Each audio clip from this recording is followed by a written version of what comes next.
Hello student, start करते हैं next part of the chapter. और हमने पढ़ा था केरला में किस तरह से कम्युनिस्ट जो है उनकी सरकार बनी, लेकिन उसको 356 आर्टिकल लगा के हटाया गया क्योंकि वो सरकार कोएलिशन गवर्नमेंट थी।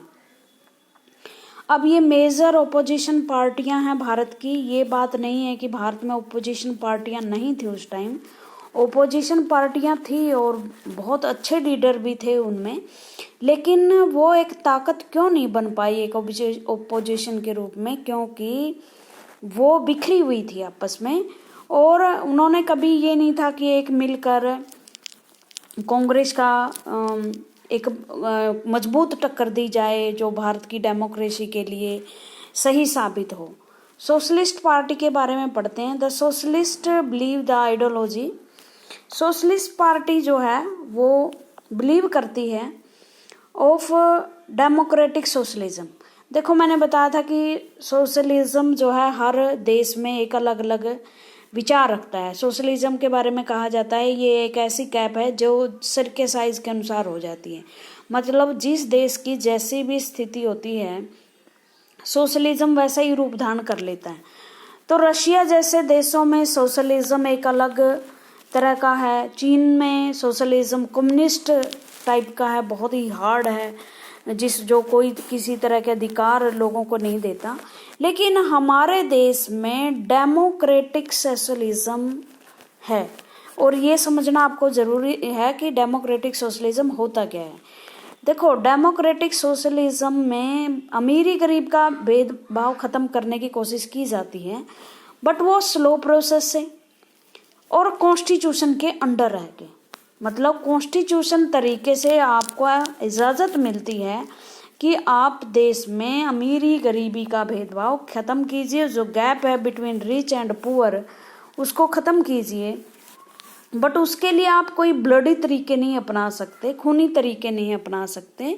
उसके लिए आपके लिए ज़रूरी है कि आप डेमोक्रेटिक तरीकों से, कॉन्स्टिट्यूशनल तरीकों से देश में समाजवाद लेके आए। और भारत की सोशलिस्ट पार्टी, क्योंकि भारत के सोशलिस्ट के लीडर रहे हैं जवाहरलाल नेहरू।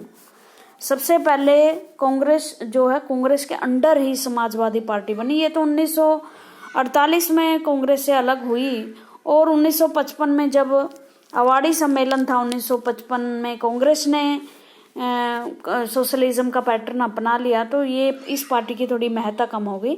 लेकिन लीडर इसके भी बड़े कद के थे। उनकी आइडियोलॉजी क्या है? Socialism which distinguish from the Congress as well as from the communist.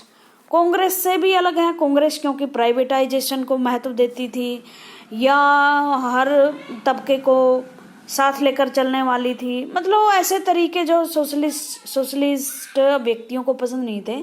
लेकिन वो कम्युनिस्ट भी नहीं थे, कम्युनिस्टों की तरह वो नहीं थी एक दल होना चाहिए या मजदूरों की पार्टी होनी चाहिए, सारी चीज़ें आपके कंट्रोल में, सरकारी कंट्रोल में होनी चाहिए। वो एक अलग तरह के पैटर्न को लेकर इस देश में सोशलिज्म लाना चाहती थी। दे क्रिटिसाइज कांग्रेस। वो कांग्रेस को तो इसलिए क्रिटिसाइज कर रही थी the Congress for favouring capitalist, क्योंकि वो कैपिटलिस्ट को, पूंजीपतियों को भी फेवर करती थी। और पूंजीपतियों का फेवर करने का मतलब होता है कि आप गरीबों की तरफ ध्यान नहीं दे रहे। लैंडलॉर्ड्स जो बड़े बड़े जमींदार थे वो भी शामिल थे इसमें, और ये कहते थे कि ये वर्कर्स और पीजेंट को इग्नोर कर रहे हैं आप। कांग्रेस की नीति ऐसी नहीं है कि वर्कर्स और जो पीजेंट है उनका भला कर सकें। But socialist faded Delhi when 1955 the Congress declare its global to the socialist pattern of the society. 1937 में ये पार्टी बनी थी, तो जो जवाहरलाल नेहरू जैसे नेता थे वो भी सोशलिस्ट पार्टी के में शामिल थे। बट 1948 में ये कांग्रेस से अलग हो गए। लेकिन 1955 जब कांग्रेस ने अपने अवाड़ी सम्मेलन में ये कह दिया कि हम अपना जो मेन उद्देश्य है हमारा वो सोशलिस्ट पैटर्न सोसाइटी का बनाना है, तो ये कंफ्यूजन में आ गया अब हम किस तरह से कांग्रेस का विरोध करें। Thus it become difficult for the socialists to present themselves as an effective alternate to the Congress। अब इनके लिए मुश्किल हो गया कि हम कांग्रेस की जगह कैसे लें, मतलब हम कैसे अलग दिखाएं अपने आप को कांग्रेस से। Some of the leader by Ram Manohar Lohia, सबसे आपने इसका नाम जो गोवा की आज़ादी है उसमें भी पढ़ा होगा आपने इसका नाम, मैंने नॉन कांग्रेसिज्म जो 6 चैप्टर में पढ़ाया वो भी आपने पढ़ा होगा। तो एक बड़े कद के नेता थे राम मनोहर लोहिया, जिसने चौखंबा राज्य की धारणा भारत में दी थी। चौखंबा राज्य, कई बार ये छोटे छोटे क्वेश्चन बहुत अहम होते हैं, इनको याद रखना। राम मनोहर लोहिया बड़े पॉलिटिकल थिंकर थे, सोशलिस्ट थे। Increase their distance from the criticism of the Congress, और उन्होंने कांग्रेस की अब आलोचना करनी बंद कर दी। सम अदर लीडर थे उसके, जैसे अशोक मेहता थे, वो चाहते थे कि हमारा लिमिटेड कोऑपरेशन हो, किसके साथ, कांग्रेस पार्टी के साथ। और एक ये आचार्य नरेंद्र देव हैं इसके, बहुत बड़े लीडर थे ये भी कांग्रेस के, कांग्रेस में ही थे लेकिन फ्रीडम फाइटर थे, बाद में इन्होंने ये एक बुद्धिस्ट स्कॉलर बन गए थे। पीजेंट के जितने भी मूवमेंट हुए किसानों को लेकर इन्होंने भाग लिया था। The socialist party went through many split and reunion leading to the formation of many socialist party. देखो जो सोशलिस्ट पार्टी है वो बहुत बार रीयूनाइट हुई, बिखरी, कुछ लोग इससे अलग हो गए, क्योंकि देखो इनके विचार थोड़े से अलग होते हैं, ये आम विचारों से सहमत नहीं होते, और इस वजह से इनकी खुद की पार्टी में बिखराव होता रहता है। दीज इंक्लूड द किसान मजदूर प्रजा पार्टी, प्रजा सोशलिस्ट पार्टी, संयुक्त सोशलिस्ट पार्टी, ये सारी पार्टियां इसमें शामिल हुई। जयप्रकाश नारायण एक बड़ा नाम था इमरजेंसी के टाइम, ये मैं आपको पढ़ा चुकी हूँ। जब भारत में इमरजेंसी लागू हुई तो जयप्रकाश नारायण एक बड़े लीडर के रूप में सामने आए थे। तो इस तरह से नेचर ऑफ कांग्रेस, कांग्रेस का नेचर क्या था, कांग्रेस डोमिनेट क्यों थी। सबसे पहले तो कांग्रेस जो है, मैंने कई बार बताया कि इसलिए डोमिनेट नहीं थी कि वो एक मतलब फोर्सली भारत के समाज पर या कॉन्स्टिट्यूशन को मोड़ तोड़ कर या इलेक्शन सिस्टम को प्रभावित करके सत्ता में आती थी, ऐसी कोई बात नहीं थी। वो इसलिए थी क्योंकि एक तो उसका लंबा इतिहास रहा, एशिया की सबसे ओल्डेस्ट पार्टी थी वो। दूसरी बात, इसके लीडर जो हैं वो बड़े पढ़े लिखे 70% 75% वकील लोग होते थे इसमें, और वो बड़े मतलब जो भी तर्क रखते थे अंग्रेजों के सामने वो बात बड़ी सत्य और दमदार होती थी। दूसरी बात, गांधी जी का बड़ा प्रभाव रहा। नेहरू एक बड़े कद के नेता थे, सरदार पटेल, लाल बहादुर शास्त्री, मतलब देश की एक क्रीम उसमें शामिल थी, और देश के लोग उसे चाहते थे, और उस टाइम लोगों का ज़मीर भी बहुत बड़ा था। सबसे बात तो मैं यही कहूँगी, मतलब ज़मीर मीन्स आत्मा जागृत थी, एक जुनून था उन नेताओं में कि मुझे देश के लिए ये सब करना। आज कांग्रेस डूब क्यों रही है, या कोई भी पॉलिटिकल पार्टी उनका जगह नहीं ले पा रही, क्योंकि उनकी मतलब जो आत्म सम्मान था वो राजनीति में अब वो नहीं रहा। वो पहले वाली बात, जो एक जुनून होता था कि हमने देश को इतनी मुश्किल से आज़ाद करवाया है, उसका फ्यूचर भी हमारे हाथों में है, तो हम उसका फ्यूचर बहुत अच्छे तरीके से लिखेंगे। India is not only country to have experience the dominance of one party. अकेला इंडिया नहीं है जहाँ डोमिनेंस हो, बहुत सारे ऐसे देश थे जहाँ पॉलिटिकल पार्टियों ने डोमिनेशन स्थापित किया, वो पॉलिटिकल पार्टी जिन्होंने अपने देशों को आज़ाद करवाया। If we look around the world we find many other example of one party domination. बहुत सारी पार्टियां हमें मिल जाएंगी, but there is a crucial difference between this and the Indian experience. लेकिन बड़ा डिफरेंस है।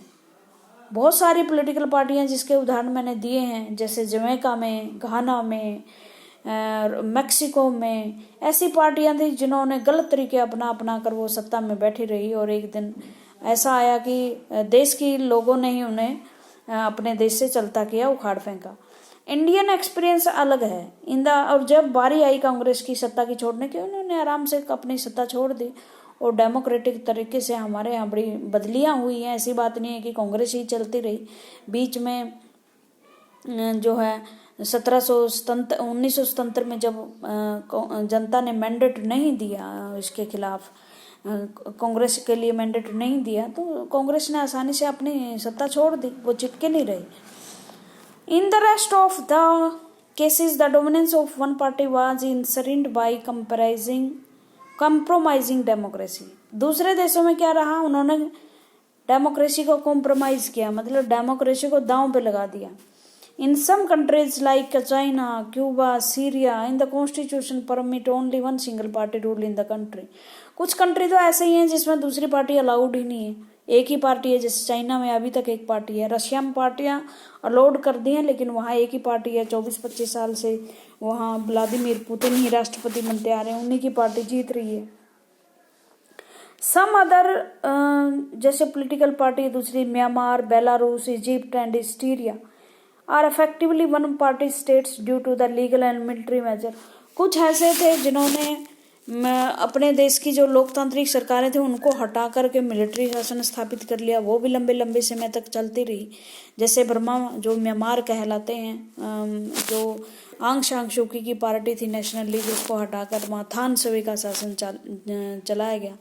बेलारूस, इजिप्ट, ये ऐसे देश थे। इजिप्ट में से जैसे होस्नी मुबारक थे, 30-35 साल तक वो शासन करते रहे। इसी तरह लेबनान में वहाँ गद्दाफी साहब थे, बहुत 30-35 साल तक उन्होंने शासन किया और अंत में लोग उनके विरुद्ध खड़े हुए, तब वो शासन से हटे।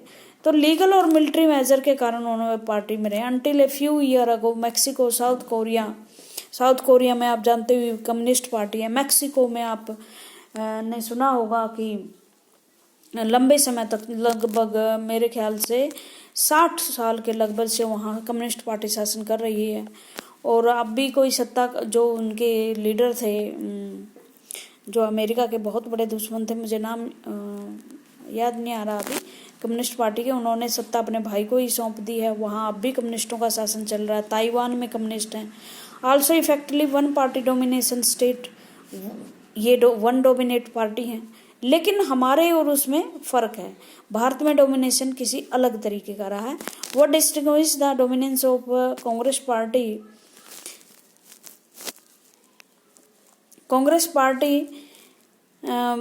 Manage the to win election. हमारे यहाँ फ्री एंड फेयर इलेक्शन हुए, बट कांग्रेस पार्टी इलेक्शन जीत गई after election. This was similar to dominance the African National Congress.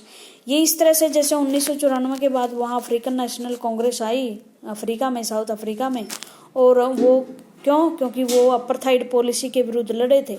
Apartheid policy के विरुद्ध लड़ने के कारण वो ब्लैक्स और वाइट्स में फेमस हो गए। वाइट्स में इसलिए हो गए क्योंकि जब उन्होंने कॉन्स्टिट्यूशन लिखा तो वो कॉन्स्टिट्यूशन जो है वो सभी, चाहे वो गोरे या काले, सभी लोगों के लिए था। इस वजह से वहाँ की जो पार्टी थी नेशनल कांग्रेस पार्टी, वो फेमस है वहाँ में। वहाँ अभी उसी का शासन चल रहा है। तो भारत में भी कुछ ऐसा ही था और भारत में कांग्रेस का डोमिनेशन चलता रहा। The roots of the extraordinary success of Congress party go back to the legacy of freedom. अब कारण बता रहे हैं ये किस किस तरह से भारत में कांग्रेस का डोमिनेशन छा रहा है। सबसे पहले तो वो फ्रीडम मूवमेंट में सबसे अगुआ नेता वो थी।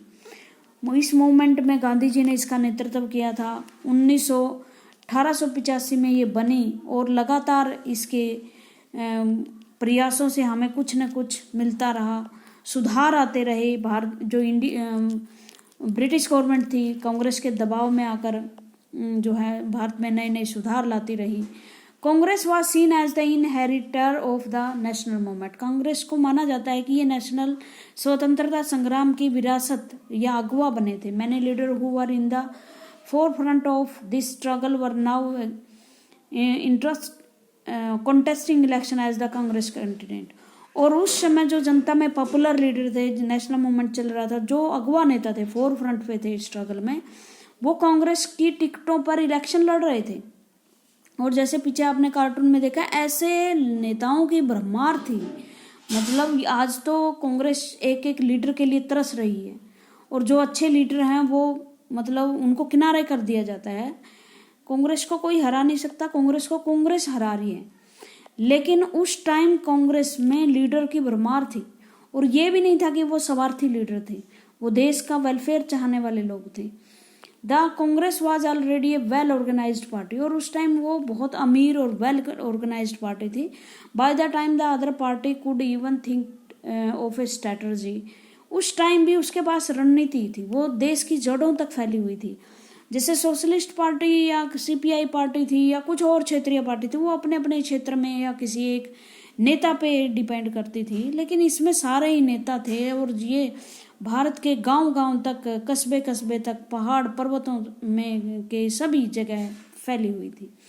The Congress had already started it's campaign, अब उसने अपना अभियान जब शुरू किया। In fact many parties were formed only around independence और आफ्टर दैट दस द, और कुछ पार्टियां तो स्वतंत्रता, जब भारत स्वतंत्र हो गया तब बनी थी, आसपास बनी थी, उनका रोल जो है लिमिटेड था। या ये समझ ले कि कांग्रेस का कद इतना बड़ा था कि दूसरी पार्टियों के सैक्रिफाइसेस दिख ही नहीं रहे थे। वैसे तो देखो हर व्यक्ति ने अपनी आहुतियां दी हैं, लेकिन कहते हैं कि एक अगर तीर कमान है तो उसके आगे बड़ी तीर कमान खींच दी जाए तो वो ऑटोमेटिकली छोटी हो जाती है। तो कांग्रेस का रोल इतना बड़ा था कि दूसरी पार्टीज का रोल दिखाई ही नहीं पड़ रहा था लोगों को। वेल ऑर्गेनाइज्ड पार्टी थी द कांग्रेस। इसके बाद जो है thus the Congress had the first of the blocks advantage, और सारे कांग्रेस को एडवांटेज मिले इलेक्शन में। By the time of independence the party had not only spread across the length and breath of the country as we had seen in the map, but also had an organizational network down to the local level। न केवल हर जगह फैली हुई थी बल्कि down to earth थी। मतलब down to earth का मतलब होता है उन लोगों के पास थी जिन्हें मतलब दूसरी पार्टियां छू भी नहीं सकती थी, जैसे कबीलों तक, ट्राइबल्स तक, पीजेंट्स तक, गरीब मजदूरों तक। Most importantly as the Congress was till recently a national movement, its nature was all inclusive। inclusive का मतलब होता है वो चीज जो सबको कवर कर लेती है, जिसमें सारे आ जाते हैं, जो सब तक फैली हुई है, जिसकी पहुंच सब तक है या सबकी पहुंच जिस तक है। All these factors contribute to the dominance of the Congress party, और इस वजह से कांग्रेस पार्टी डोमिनेट करती थी भारत की राजनीति में। पीछे कुछ पेज पे रह गया है वो पढ़ लेते हैं। अब ये है एक पार्टी और है पीआरआई, ये है मैक्सिको की पार्टी। पूछ लिया जाता है कभी छोटे क्वेश्चंस में। ये 1929 में बनी थी as national revolutionary party later renamed as the institutional revolutionary party, PRI बोला जाता है स्पेनिश में। एक्सरसाइज पावर इन मैक्सिको में ये मतलब इस्टेब्लिश थी, मैक्सिको का शासन इसके हाथ में था। फॉर ऑलमोस्ट 6 डेकेड्स, 60 साल तक। It represent legacy of Mexican revolution. क्योंकि इसने मैक्सिकन जो क्रांति हुई थी उन वहाँ के शासकों को हटाने के लिए, उसमें उसने भाग लिया था। और इसके जो लीडर थे पीआरआई में, वो ना केवल पॉलिटिकल लीडर थे बल्कि मिलिट्री लीडर भी थे, मतलब सेना नायक भी वहाँ के थे। उसमें ना केवल peasant, labour organisation and numerous political parties. Over a period of time एक लीडर आए इनके, Plutarco Elias Calles the founder of PRI was able to capture the organisation and therefore by the government election were held at regular interval and it was the PRI which won every time। एक leader थे पुत्रको Alice कैल्स, उन्होंने PRI पर कब्जा कर लिया। कब्जा का मतलब वो लीडर बन गए और उन्होंने इलेक्शन करवाए। इसका ये नहीं है कि उन्होंने इलेक्शन नहीं, रेगुलर इलेक्शन करवाए, लेकिन हर बार वो पीआरआई जीत जाती। Other party existed in name, party थी, उन्होंने कोई बंदिश नहीं लगाया कि दूसरी पार्टी नहीं हो सकती, लेकिन वह नाम मात्र की थी और उनको कोई मौका ही नहीं था जीतने का, क्योंकि सारा जो सिस्टम था वो मैक्सिको की जो ये पीआरआई पार्टी थी उसको जिताने में लगी रहती। Other party existed in name only so as to give the ruling greater legitimacy. बस ये देखने के लिए थी, वैधानिकता देने के लिए थी कि पीआरआई ने किसी दूसरी पार्टी को रोका नहीं है, ये बिल्कुल वैधानिक है, आप बनाइए दूसरी पार्टी, पीआरआई को कोई इससे ऑब्जेक्शन नहीं। The electoral raw were operated in a manner so as to ensure the PRI always won. लेकिन इलेक्ट्रोल सिस्टम ऐसा बनाया गया कि सिर्फ पीआरआई जीतेगी और कोई नहीं जीतेगा। हमारे यहाँ फ्री एंड फेयर इलेक्शन है।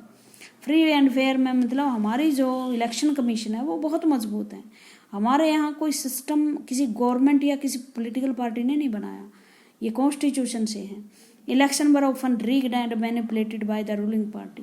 इलेक्शन हमेशा से जो मैनिपुलेट किए जाते हैं, मैनिपुलेट मैंने बदले जाते हैं रूलिंग पार्टी के द्वारा। It rules was describe as the perfect dictatorship, और इसके रूल को डेमोक्रेटिक रूल नहीं बोला जाता, डिक्टेटरशिप की ये तानाशाही है। Finally the party lost in the presidential election held in 2000, और 2000 में ये पार्टी अपना इलेक्शन मतलब हार जाती है। Mexico is no longer one party domination country. अब मैक्सिको में वन पार्टी डोमिनेशन सिस्टम नहीं है। But the tactics adopt by PRI during the period of dominance had a long term effect on the health of democracy. लेकिन जो tactics उसने अपनाए democracy पे वो बुरी तरह से प्रभावित हुए। उस टाइम डेमोक्रेसी को लग ही नहीं रहा था कि इस तरह की कोई सरकार डेमोक्रेटिक है, क्योंकि चुनाव अगर गलत हैं तो आप संस्थाएं सही नहीं बना सकते। अगर आपके मीन्स गलत हैं, गांधी जी कहा करते थे अगर आपके साधन गलत हैं, मीन्स गलत हैं, तो आपका साध्य अपने आप गलत हो जाएगा। चाहे PRI सोच रही थी कि मेरे सिवाय कोई संभाल नहीं सकता और मैं परफेक्ट पार्टी हूँ इस देश के लिए, लेकिन तरीके अगर उनके गलत थे तो उनका उद्देश्य कभी सही साबित नहीं हो सकता। भीमराव अंबेडकर कांग्रेस में थे, लेकिन बाद में इन्होंने छोड़ दी थी कांग्रेस। बहुत सारी ये उसमें संघों में शामिल रहे और अंत में बुद्धिस्ट हो गए थे ये भी। और बहुत सारी किताबें इन्होंने लिखी। सबसे लिटरेट पर्सन ये थे आपकी कॉन्स्टिट्यूशन असेंबली के। 58 देशों के संविधानों का इन्होंने अध्ययन किया था जब ये भारत का संविधान बनाने के लिए इनको जिम्मेदारी ये दी गई।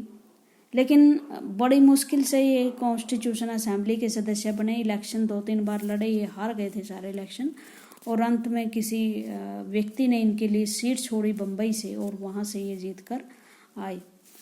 Leader of anti caste movement, ये जात विरोधी मूवमेंट आंदोलन में शामिल हुए और इन्होंने दलितों के लिए संघर्ष किया कि उन्हें न्याय प्राप्त हो। स्कॉलर इंटेलेक्चुअल थे, ब्रिटेन के पढ़े हुए थे, PhD वहाँ से की थी उन्होंने इकोनॉमिक्स में, लॉ के बहुत पढ़े हुए थे ये। और उसके बाद उन्होंने इंडिपेंडेंट लेबर पार्टी बनाई। बाद में इन्होंने शेड्यूल कास्ट फेडरेशन की फॉर्मेशन की। रिपब्लिकन पार्टी ऑफ इंडिया बनाई इन्होंने। वायसराय एग्जीक्यूटिव के मेंबर थे ये। वायसराय की काउंसिल थी जो वर्ल्ड वार के समय बनी थी भारत में। और इससे बड़ी बात ये थी, ये कॉन्स्टिट्यूशन असेंबली में ड्राफ्टिंग कमेटी के अध्यक्ष थे। एक बार डॉक्टर राजेंद्र प्रसाद ने कहा था कि अगर मैंने कुछ बढ़िया काम किया है as a constitution head of constitution assembly, chairman थे क्योंकि वो डॉक्टर राजेंद्र प्रसाद जो भारत के फर्स्ट राष्ट्रपति बने थे, कि मैंने अगर कोई अच्छा काम किया है तो मैंने सबसे अच्छा काम किया है भीमराव अंबेडकर को कॉन्स्टिट्यूशन असेंबली का मेंबर बनाया और उसको ड्राफ्ट कमेटी का अध्यक्ष बनाया। उसके बाद ये नेहरू की कैबिनेट में शामिल हुए, जो अंतरिम गवर्नमेंट चली थी 1947 में कानून मिनिस्टर के रूप में। लेकिन ये इंडिपेंडेंट कैंडिडेट थे, कांग्रेस के नहीं थे। एक बड़ी अच्छी बात हमारे देश में उस टाइम ये थी कि अगर कोई भी नेता कांग्रेस का भी नहीं होता उसके बावजूद भी उसे मंत्रालय दे दिया जाता था। जैसे श्यामा प्रसाद मुखर्जी को भी नेहरू के टाइम मंत्री परिषद में वो शामिल थे। 1951 में उन्होंने गांधी जी से, नेहरू जी से मतभेद हो गए और कैबिनेट से इस्तीफा दे दिया उन्होंने। हिंदू कोड बिल पे इनका विचार नहीं मिल रहा था। हिंदू कोड बिल के बारे में अगर जानना है तो एक वीडियो है डॉक्टर विकास दिव्य कीर्ति की, बड़ी अच्छी वीडियो है, 4.5 घंटे की। अगर पढ़ो तो पढ़ सकते हो तो पढ़ लेना, बहुत अच्छी बातें उसमें हैं। बुद्धिज़्म अपना लिया था इन्होंने 1956 में और अपने हज़ारों फॉलोवर्स के साथ। तो ये भीमराव अंबेडकर की बात थी। अब कांग्रेस के दूसरा कारण क्या था जिसके कारण कांग्रेस भारत के लोगों में लोकप्रिय थी। You may already studied the history of how Congress evolved from its origin in 1885 as a pressure group. आप पढ़ चुके हो, फिर भी मैं एक थोड़ी सी रिवीजन दे देती हूँ। 3 फेज बताए गए हैं इसके, 3 फेज। फर्स्ट फेज में ये एक प्रेशर ग्रुप थी, ये रहा प्रेशर ग्रुप। प्रेशर ग्रुप का मतलब ये कोई पॉलिटिकल पार्टी नहीं थी, ये भारत के हितों के लिए लड़ने वाले छोटे से लोगों का ग्रुप था, जिनमें ज़्यादातर बड़े बड़े घरों के लोग, प्रोफेशनल्स, डॉक्टर्स, इंजीनियर, या वकील थे।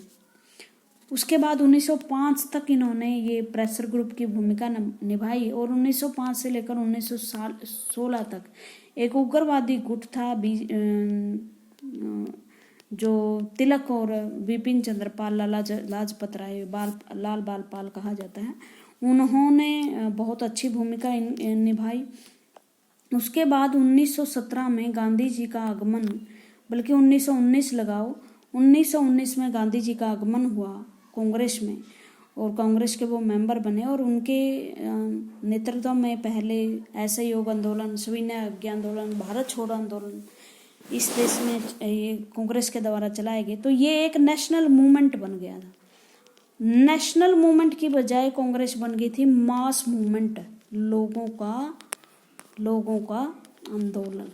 और ये गांधी जी को श्रेय जाता है कि उन्होंने कांग्रेस को एक प्रेशर ग्रुप से मास मूवमेंट बना दिया। लेकिन अकेले गांधी जी इसमें नहीं, बहुत सारे लीडर जैसे तिलक ने काफ़ी फेमस किया इसको। तिलक के बारे में पढ़ो। You have already studied the history of how Congress evolved from its origin in 1885 as a pressure group for the newly educated professionals and commercial classes to a mass movement in the 20th century। पहले ये professional या commercial classes का थी, उसके बाद ये mass movement बन गई, मतलब लोगों का आंदोलन बन गया। This laid the basis for its eventually transforming into a mass political party and its subsequent domination of the political system. और ऐसा पॉलिटिकल सिस्टम जिसपे जो लगभग भारत के सारे राजनीतिक सिस्टम पे छाया हुआ था। Thus the Congress began as a party domination by the English speaking upper caste under middle class and urban elites. अब जो है, जो पहले थी, मैंने बताया था कि जो शुरू में कांग्रेस बनी तब ये अपर कास्ट की, अपर क्लासेस की क्या पॉलिटिकल पार्टी थी। लेकिन अब ये गांधी जी के नेतृत्व में आने के बाद अब ये अपर कास्ट की और मिडिल क्लास की पार्टी नहीं थी, ये शहरी लोगों की पार्टी नहीं थी, ये अब क्या बन गई थी, आम लोगों की पार्टी बन गई थी, जिसमें गरीब, मजदूर, किसान, वुमेन्स, शॉपकीपर्स, शिल्पकार सब शामिल थे, रूरल्स सब शामिल थे। ठीक है। अब ये अर्बन इलाइट्स की संस्था नहीं, but with every civil disobedience movement it is launched its social base widen, जैसे असहयोग आंदोलन और उसके बाद सिविल डिसओबीडियंस आंदोलन चला 1930 से लेकर 1934 तक, 4 साल लगातार ये चलता रहा आंदोलन, कभी रुका कभी चला। और अब इसका जो क्षेत्र था वो व्यापक हो गया, लोग ज्यादा जुड़ गए। इसका मतलब ये है whose interest were often contrary, जिसके हित आपस में टकराते भी थे ना। मतलब मान लो एक मजदूर है और एक पूंजीपति, उनके हित आपस में टकरा रहे हैं, लेकिन इसके बावजूद भी वो लोग कांग्रेस में शामिल थे। ठीक है ना। Peasant and industrialist, urban dweller, villagers, workers और owners, middle lower upper classes and caste, जो कहते हैं सवर्ण क्लास और दलित क्लास में अंतर है, वो सारी क्लासेस इसमें शामिल थी। All found space in the Congress, सब कांग्रेस में जगह मिलती थी सबको। Gradually its leadership also expanded beyond the upper caste and the upper classes professional to agriculture base leader with a rural orientation. अब ये अपर क्लास की, जो अपर क्लास के प्रोफेशनल थे ना, उनकी जगह एग्रीकल्चर लीडर इस पर छाए रहे। जैसे एक बहुत सारे लीडर थे, स्वामी, जो मतलब 1938 में इसमें किसान आंदोलन के नेता बने थे, स्वामी श्रद्धानंद जी, वो भी इसके एक बड़े नेता थे। मतलब बहुत सारे लीडर जो एग्रीकल्चर, जैसे सरदार वल्लभ भाई पटेल थे, बारदौली के किसान आंदोलन में शामिल थे, तो वो कांग्रेस के भी बड़े लीडर थे। ऐसे लीडर जो जमीन से जुड़े हुए थे। Bye the time of independence the Congress was transformed into A rainbow, एक रेनबो बन गई थी जिसमें 7 रंग होते हैं। मतलब एक रंग की चीज नहीं थी, एक टाइप के नेता नहीं थे, एक टाइप के लोग नहीं थे कि एक धर्म या जाति के लोगों की ये संस्था हो, नहीं, ये एक रेनबो थी जिसमें सोशल कोएलिशन था, बहुत ब्रॉडली रिप्रेजेंटेशन था इंडियन डाइवर्सिटी का, क्योंकि भारत में डाइवर्सिटी अनेकों हैं, धर्म, जाति, रीजन, क्षेत्र, भाषा के आधार पर बहुत सारी डाइवर्सिटी है, कास्ट क्लासेस की डाइवर्सिटी है, रीजनल और लैंग्वेज की इंटरेस्ट है, वेरियस इंटरेस्ट हैं भारत की, तो वो सब इस कोएलिशन में शामिल थे, इस पार्टी में शामिल थे। Many of this group merged their identity with the Congress, बहुत सारे लोगों ने तो अपनी कांग्रेस की में शामिल होने के लिए अपनी आइडेंटिटी को मर्ज कर लिया, मतलब अपनी आइडेंटिटी को ख़त्म करके कांग्रेस की आइडेंटिटी कि हम कांग्रेसी हैं, हम जात या धर्म को नहीं मानते। Very often they did not and continue to exist within the Congress as group as individual holding different belief. अब वो कांग्रेस में शामिल थे तो वो डिफरेंट ग्रुप्स और एक व्यक्तित्व नहीं थे, बल्कि कैसे लोग थे जिनके एक जैसे विचार हैं। In this sense the Congress was an ideological coalition. इस तरह से न केवल ये सामाजिक कोएलिशन था लोगों का आपस में, बल्कि आइडियोलॉजिकल विचारों के रूप से भी एक, जिसके विचार मिल गए थे, जो एक नीति पर सहमत हो गए थे, जो इसकी विचारधारा से सहमत हो गए थे। इट अकोमोडेट मैंने इकट्ठा करना, द रेवोल्यूशनरी एंड पैसिफिस्ट, इसमें सारे थे, वो लोग जो क्रांति चाहते थे, वो लोग जो शांति चाहते थे, वो जो प्रगति कंजर्वेटिव थे, कंजर्वेटिव का मतलब जो रूढ़िवादी थे, मतलब जो नए नए समाज में परिवर्तन नहीं चाहते थे, और वो लोग भी थे जो रेडिकल्स थे, जो बहुत क्रांतिकारी थे और एकदम से परिवर्तन चाहते थे, और वो भी लोग थे जो एक्सट्रीमिस्ट थे, उग्रवादी थे। उग्रवादी का मतलब हथियार उठाना नहीं है यहाँ, मतलब अपने सोच में बहुत ज़्यादा आगे बढ़कर सोचने वाले थे, परिवर्तन करने वाले थे अचानक। और वो लोग थे जो मॉडरेट थे, विनम्र थे, जो धीरे धीरे चेंज चाहते थे कॉन्स्टिट्यूशनल तरीके से। And the right and left मैंने कई बार बताया आपको, राइट वो लोग होते हैं जो यूरोपियन कंट्री या अमेरिकन की जो पॉलिसीज़ हैं कि प्राइवेटाइजेशन होना चाहिए, सरकार का ज़्यादा कंट्रोल नहीं होना चाहिए, लोगों को राइट्स मिलने चाहिए, वो राइटिस्ट होते हैं। लेफ्टिस्ट वो होते हैं जो कम्युनिस्ट विचारधारा के लोग होते हैं।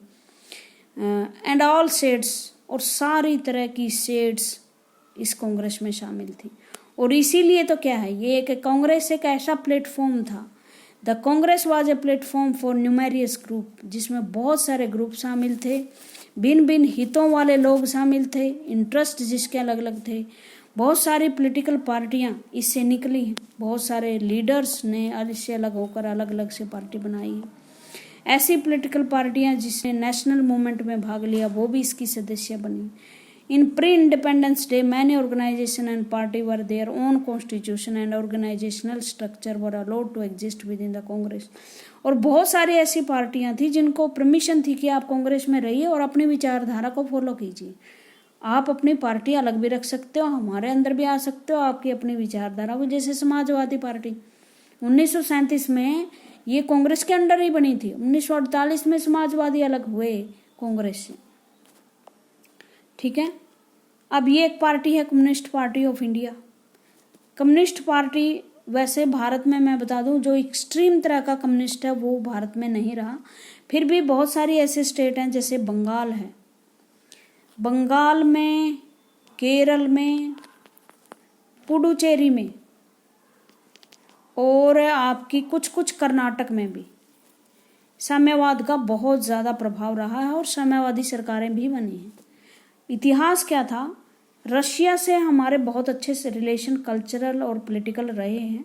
बहुत सारे लीडर हमारे जैसे एम.एन. रॉय वगैरह, ये Rabindranath Tagore, Jawaharlal Nehru pre independence day में ही वो ब्रिटेन वहाँ रशिया गए।